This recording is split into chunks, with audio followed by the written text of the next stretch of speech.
안녕하세요. 저는 올해 40대 초반의 남성입니다. 여기에 올라오는 사연들을 보면 세상에 정말 다양한 일들이 일어나는 것 같아요.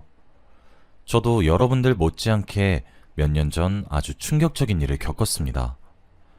지금 그때를 생각하면 아직도 두 손이 부들부들 떨리고 숨이 잘 안 쉬어져요. 제일 믿었던 사람한테 배신을 당하는 건 정말 감당할 수 없는 일인 것 같습니다.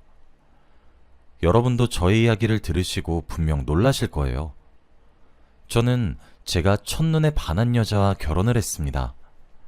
정말 우연히 만났던 사람인데 저는 그 여자를 보고 머릿속에서 종이 울렸고 세상에 그 여자밖에 보이지 않았죠. 저와 전혀 아는 사람도 아니었고 우연히 한 커피숍에서 만난 여자였는데 너무 예쁘고 이 사람이 아니면 저는 안 되겠다는 생각이 들 정도였습니다.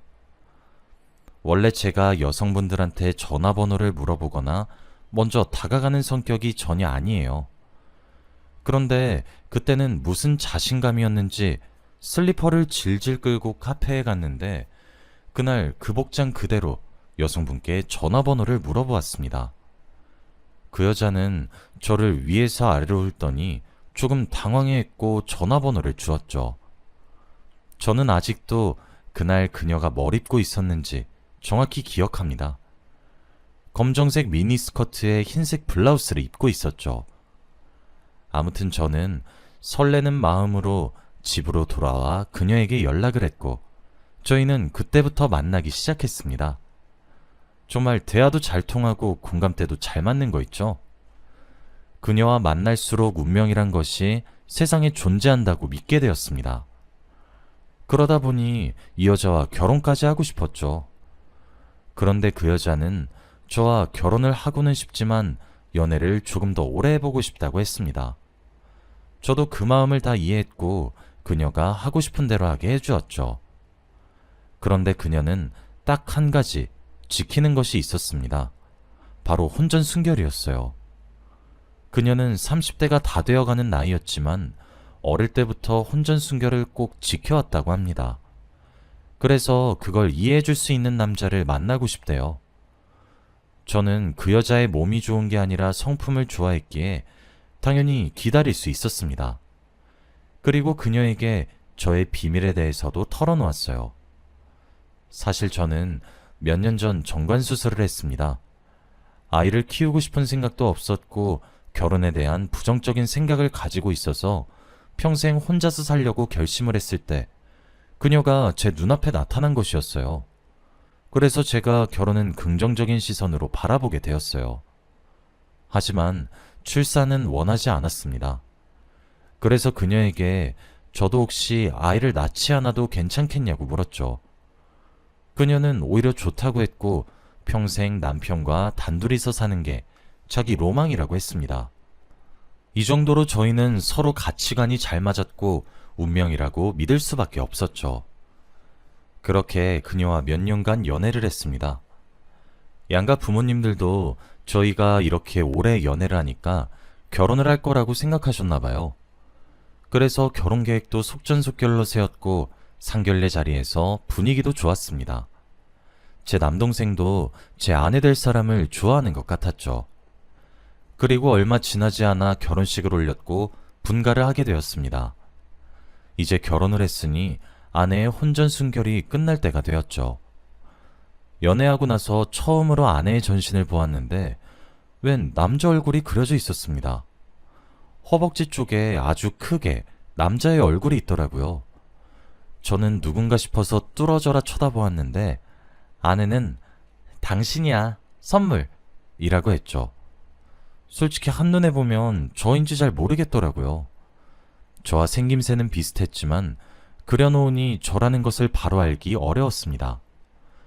저는 계속 뚫어져라 쳐다보니 아내는 이상함을 느꼈는지 타투이스트 탓을 하더라고요. 정성껏 해달라고 했는데 그 타투이스트가 실력이 부족한가 봐. 아내는 결혼 선물이라고 했습니다. 그러면서 이제 완전히 저의 아내가 된 기분이 든다고 했죠.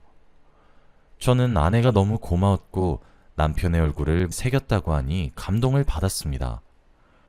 주위에서 한 번도 그런 여자를 본 적이 없기도 했고, 이 여자가 정말 나만 바라볼 것은 확실하다고 그렇게 생각했거든요.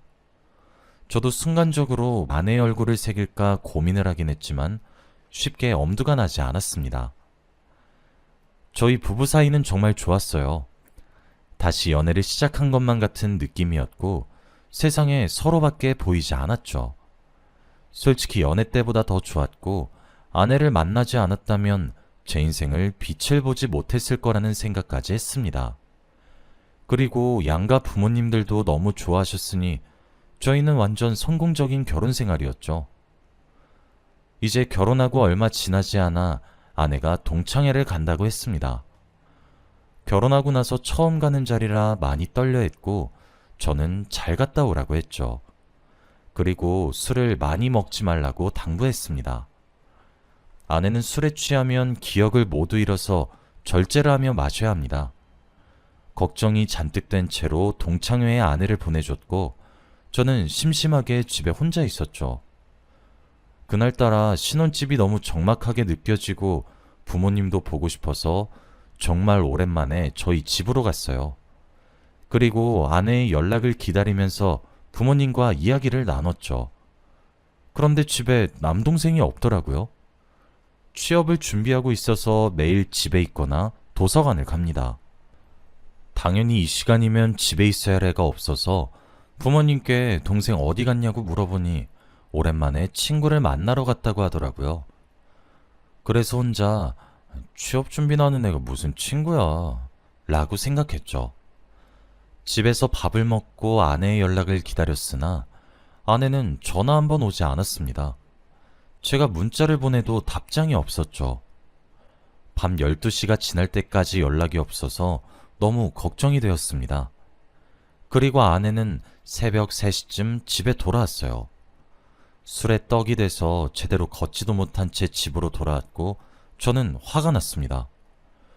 그런데 술에 취한 사람한테 화를 내는 게 소용이 있겠나요?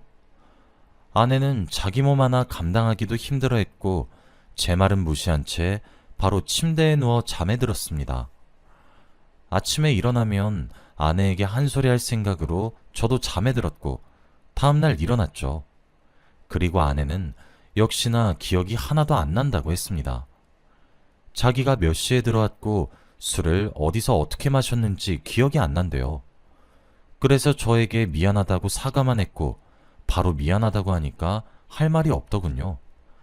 다음부터 술은 절대 안 먹는다고 하길래 그러라고 했고 저는 해장국을 끓여주고 아내를 용서했습니다. 저희 부부는 다시 금슬이 좋아졌고 남들의 부러움을 잔뜩 샀죠. 정말 행복했고 아내와 평생 같이 살 수 있을 것만 같았습니다. 제 운명의 상대라고 생각했죠.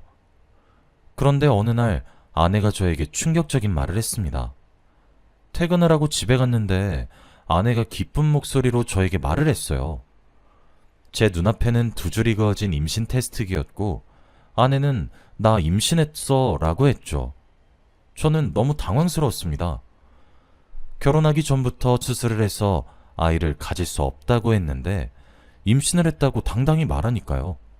제가 당황스러운 표정을 지으니까 아내가 예상했다는 듯이 반응했고 수술은 아예 임신을 못 시키는 게 아니라고 해요. 낮은 확률로 임신이 될 수 있다고 합니다. 자신이 다른 남자의 아이를 가진 거라고 착각하지 말라고 했고 무조건 저의 자식이 맞대요. 저는 그런 말을 몇 번 들어본 적이 있긴 하지만 주위에서 그런 사례가 없기 때문에 당황스러웠죠. 그래도 제가 믿는 아내가 임신을 했다고 하니까 철석같이 믿었어요. 이것도 하늘에서 내려준 운명이라고 생각했거든요. 아내가 임신하면서 정말 살뜰히 모셨습니다. 손 하나 까딱하지 못하게 하면서 모든 일을 제가 다 했죠. 그리고 양가 부모님도 너무 좋아하셨어요. 아내의 배가 점점 불러올수록 아기와 같이 꾸려나갈 미래가 너무 기대되었습니다. 그리고 병원도 같이 다니면서 정말 아빠가 될 준비를 하고 있었죠.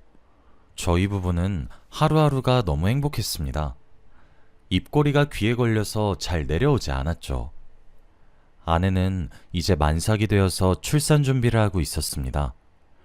저는 아내보다 더 긴장을 하면서 밖에서 기다렸고 수술실에서 아기 울음소리가 들렸죠. 그 소리를 듣는 순간 온몸에 소름이 돋으면서 저도 모르게 눈물이 나더라고요. 이제 저는 아기 아빠가 되었고 정말 좋은 가장이 되겠다고 결심을 했습니다. 그리고 병원에서 매일같이 아기를 보러 갔어요. 유리창 너머로 누워있는 제 아기를 보는데 정말 귀여웠습니다. 그런데 우연히 저는 이상한 걸 보았어요. 바로 아이의 혈액형을 보게 되었는데 저와 아내 사이에서 나올 수 없는 혈액형이었습니다. 아이가 누워있는 침대 앞에 붙어져 있었죠. 옆에서 해맑게 웃고 있는 아내를 한번 보니 순간 무서워졌습니다. 저 애가 제 아이가 아닐 수도 있다는 생각이 들었죠. 그리고 그때부터 조금씩 엇나가기 시작한 것 같습니다. 아이를 낳기 전까지 아내를 살뜰히 모셨지만 아이를 낳자마자 태도가 변한 저를 보고 아내가 많이 속상해했어요. 왜 이렇게 사람이 변했냐며 화도 내고 울기도 했죠. 그런데 도저히 생각 정리가 되지 않았습니다. 아이의 혈액형을 보니 머릿속이 너무 어지러웠죠. 아내가 아이를 데리고 집에 돌아오는 동안에도 아무 말 하지 않았습니다. 그리고 제가 혈액형이 이상한 건가 싶어서 다시 혈액형 검사도 받아봤지만 똑같았어요. 그래서 결국 아내 몰래 친자 검사를 의뢰하기로 했습니다. 아내가 자고 있는 사이에 친자 검사를 하는데 필요한 물건들을 챙겼죠. 그리고 다음날 해가 뜨자마자 의뢰를 했습니다. 결과가 나오는데 일주일이 걸린다고 했고 일주일 동안 어떻게 살았는지 몰라요. 정말 맨정신으로는 살 수 없었습니다. 매일 퇴근 후에 술을 먹고 새벽에 집으로 들어갔고 해가 뜨자마자 바로 집에서 나왔죠. 그리고 아내와 이야기도 안 하고 아기도 눈에 들어오지 않았습니다. 아내는 혼자서 육아를 했고 갑자기 변한 제가 의심스러웠겠죠. 그리고 아이한테는 더욱 관심이 없으니 속상해했습니다. 아내가 이유를 물어도 대답을 해주지 않고 답답했는지 결국 가족들에게 알렸어요. 아내는 저희 부모님한테 제가 요즘 집에 잘 들어오지도 않고 밖에서 술을 먹고 만취가 된 상태로 집으로 돌아와 잠만 자고 나간다고 그렇게 다 일러바쳤고 거기다가 다른 여자를 만나는 것 같다고 했습니다. 당연히 저희 부모님은 이 말을 듣고 화를 내셨고 당장 집으로 오라고 했죠. 그날 제가 의뢰한 유전자 검사 결과가 나오는 날이었고 검사 결과를 본 뒤에 집에 가려고 했습니다. 저는 떨리는 마음으로 결과를 보았어요. 정말 친자가 아니면 어떡하지? 아니면 정말 친자면 어떡하지? 싶었습니다. 긴장한 채 검사 결과지를 보았는데 제 친자식이 아니었습니다. 저는 두 손이 벌벌 떨렸고 화가 미친 듯이 차올랐어요. 바보같이 그것도 모르고 아내가 임신했을 때 공주대하듯 모셨던 거잖아요. 저는 바로 집으로 갔고 제가 들어가자마자 어머니와 아버지는 저에게 큰 소리를 치셨습니다. 그리고 옆에서 제가 혼나고 있는 걸 아내가 보고 있었죠. 저는 부모님의 말이 귀에 들리지 않았고 유전자 검사 결과지를 보여드렸습니다. 다들 검사 결과지를 보시면서 표정이 굳으셨고 아내도 달려와서 보았죠. 당연히 미안하다고 용서를 구할 줄 알았던 아내는 오히려 이게 뭐야? 누구 유전자인데? 라고 모른다고 했고 저는 그럴수록 더 화가 났죠. 니 애랑 나 유전자 검사했는데 친자 아니더라? 솔직히 말해. 누구 애야? 너 대체 어떤 놈이랑 그런 거야? 결국 저는 소리를 치고 말았죠. 아내는 계속 무슨 소리냐며 제 아이가 맞다고 했고 검사 결과지가 잘못됐다고 했습니다.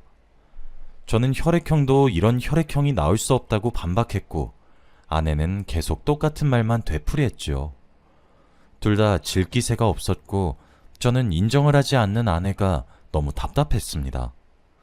그런데 그때 방 안에 있던 남동생이 나왔어요. 그리고 죽상인 표정을 하며 갑자기 제 앞에서 무릎을 꿇었습니다. 형, 미안해. 내 아이야. 가족들은 전부 다 그게 무슨 소리냐고 물었고 장난치지 말라고 했습니다. 아내도 말도 안 되는 소리라고 했죠. 그런데 남동생은 충격적인 진실에 대해 말하기 시작했어요. 알고 보니 남동생과 제 아내는 첫사랑 사이였습니다. 학창 시절부터 알고 있던 사이였고 둘이 연애도 했었대요. 그러다가 상견례 자리에서 둘은 처음 보았다고 합니다. 아내가 솔직히 결혼을 해도 되는 건가 싶었지만 그래도 그때는 제가 너무 좋았기에 동생한테 그냥 모른 척하고 살자고 했다네요. 그래서 그렇게 살다가 동창회에서 만나게 되었다고 합니다. 둘이 다닌 학교가 같으니 집이 아닌 술자리에서 친구 신분으로 만나게 되었고 그날 결국 사고를 친 것이죠. 동창회에 간 날 남동생도 친구를 만나러 간다고 집에 없었고 아내는 새벽 늦게 술에 잔뜩 취한 채로 집에 돌아왔었습니다. 저는 모든 퍼즐 조각이 다 맞추어졌죠. 저는 그 말을 듣고서도 거짓말하지 말라고 말을 했어요. 일부러 형수제 숨겨주려고 그러는 거면 다시 방으로 돌아가라고 했습니다. 그런데 남동생은 울면서 말을 했어요. 형수 다리에 남자 문신 있는 거 알지? 그거 내 얼굴이야. 저는 그 말을 듣고 다리에 힘이 풀려 주저앉아 버렸어요. 저와 닮긴 했지만 저라고 확답을 내지 못하게 생긴 이유가 바로 제 남동생 얼굴이었기 때문입니다. 그리고 둘이 사귀었을 때 한 문신이어서 일부러 저에게 혼전순결이라고 거짓말한 거래요. 결혼 선물이라는 말도 안 되는 거짓말을 하면서 말입니다. 아내도 그날 필름이 끊겨서 기억이 전혀 안 난다고 했고 믿을 수 없다고 했습니다. 부모님은 이미 뒷목을 잡고 쓰러지셨고 저희 집은 풍비박산이 났습니다. 아내는 다음날 해가 뜨자마자 바로 유전자 검사를 하러 갔어요. 남동생과 아이, 그리고 저와 아이 말이죠. 그런데 결과는 예상과 같이 남동생의 친자로 나왔습니다. 아내는 한 번의 검사로도 믿지 않았고 두 번, 세 번 계속했어요. 의뢰를 하는 곳에서도 이제 그만 오라고 아내를 말릴 정도였죠. 아내는 도저히 믿을 수 없다고 했고 절망에 빠졌습니다. 그리고 그제서야 미안하다고 저한테 사과를 했어요. 정말 하루 실수였고 전혀 기억도 나지 않는다고 했습니다. 이런 쓰레기 같은 사람한테 제가 첫눈에 반하고 결혼까지 한 게 너무 한심하고 후회스러워요. 시간을 되돌릴 수만 있다면 당장 되돌리고 싶었습니다. 아예 그녀를 만나기 전으로 돌아가서 이런 악연을 시작하고 싶지도 않아요. 부모님은 당장 아이를 데리고 집에서 나가라고 했고 그 여자는 끝까지 저를 붙잡았어요. 그리고 저는 이혼을 요구했습니다. 어차피 제 아이도 아니니 양육비를 줄 필요도 없었고 얼굴을 더 이상 보고 싶지 않았기에 깔끔하게 합의 이혼으로 하게 되었죠. 제가 이혼을 하자고 하니 절대 이혼만큼은 안 된다고 했습니다. 그런데 동생은 그 여자한테 다시 재결합을 하자고 했습니다. 자기 자식이니 자기가 책임지겠다고 하면서 말이에요. 아내는 말도 안 되는 소리라고 제발 꺼지라고 했고 동생은 물러서지 않았습니다. 저는 어엿한 직장인이고 동생은 아직 취업 준비생이니 당연히 아내가 결혼하려고 하지 않겠죠. 그리고 둘이 헤어졌었던 이유도 성격 차이라고 합니다. 정말 하나부터 열까지 전혀 맞지 않았대요. 그래서 매일 싸우고 다투다가 화해의 의미로 즉흥적으로 다리에 제 남동생 얼굴을 문신으로 새긴 거고 그래도 계속 싸워서 결국 헤어졌다고 해요. 아내는 자기와 맞지 않은 사람과 살기 싫다고 했고 이미 남동생이 남자로 보이지도 않는데요.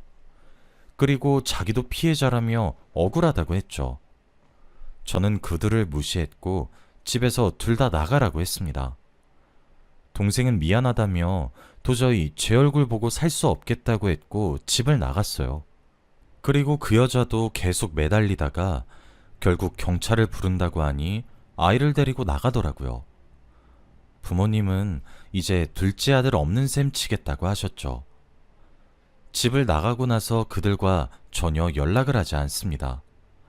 어떻게 살고 있는지 알고 싶지도 않아요.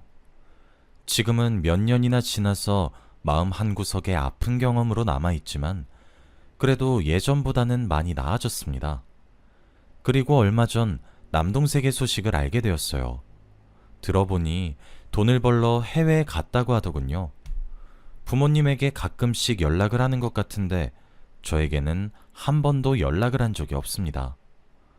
아마 이렇게 형제 사이는 갈라서게 되는 거겠죠. 저는 그 일이 있고 나서 여자를 잘 만나지 못하게 되었습니다.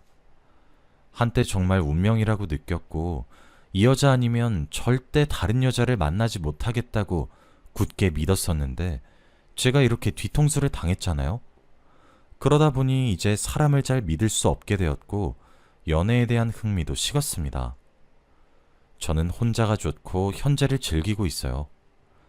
다들 저의 이야기를 들으시고 위로와 충고 혹은 조언도 해주시지만 전 이제 그런 거 받지 않아도 괜찮습니다.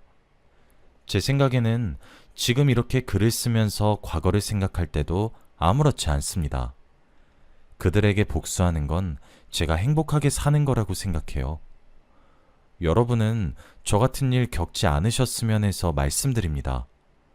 다들 사람 너무 믿고 큰 코 다치지 마시고 꼭 행복하시길 바래요. 저의 이야기는 여기까지입니다. 들어주셔서 감사합니다.